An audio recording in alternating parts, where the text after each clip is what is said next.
अस्सलाम वालेकुम। आज के लेक्चर में हम डिस्कस करेंगे Watson and Crick model of DNA. अब सबसे पहले एरवन चार्गफ ने ये सजेस्ट किया, ये बताया कि डीएनए में जितनी मिकदार में एडेनिन होता है उतनी ही मिकदार में थायामीन होता है, और इसी तरह जितनी मिकदार में गवानीन है उतनी ही मिकदार में साइटोसिन होता है। आप टेबल में देख सकते हैं।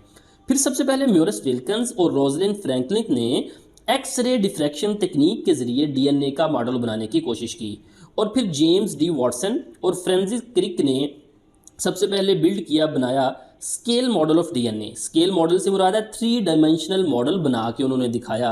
अब उस मॉडल के मुताबिक DNA made of 2 polynucleotide chain, DNA में 2 पॉलीन्यूक्लियोटाइड चेन है, यानी ये डीएनए का स्ट्रैंड 1 है, ये एक पॉलीन्यूक्लियोटाइड चेन, एक ये दूसरी polynucleotide chain. Strands coil to form double helix. अब दोनों स्ट्रैंड आपस में क्वाइल होके एक दोहरे रिबन की शक्ल इख्तियार कर लेते हैं, जिस तरह आपको ये नजर आ रहा है।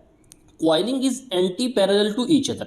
एंटी पैरेलल से मुराद एक strand 3 prime to 5 prime direction में होती है, यानी इस न्यूक्लियोटाइड का इस तरफ 3 प्राइम एंड फ्री है और इस तरफ इसका 5 प्राइम एंड फ्री है, जबकि दूसरी स्ट्रैंड ओपोजिट होती है, उसको यहाँ पे ये न्यूक्लियोटाइड उल्टा लगा हुआ है, इसके यहाँ पे 3 प्राइम एंड फ्री है, जबकि इस तरफ 5 प्राइम एंड फ्री है।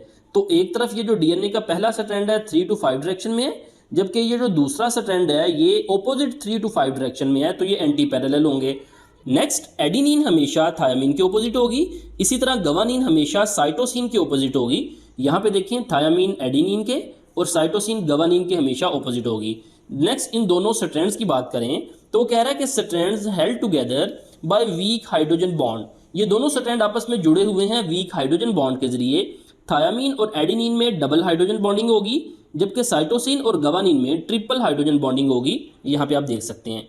नेक्स्ट पॉइंट है इन वाउंड स्ट्रैंड्स, यानी ये जो आपस में क्वाइल की हुई स्ट्रैंड्स हैं, each turn has 10 base pair. Her turn, यानी ये टर्न यहाँ से लेकर यहाँ तक होता है, हर टर्न में 10 बेस पेयर होते हैं।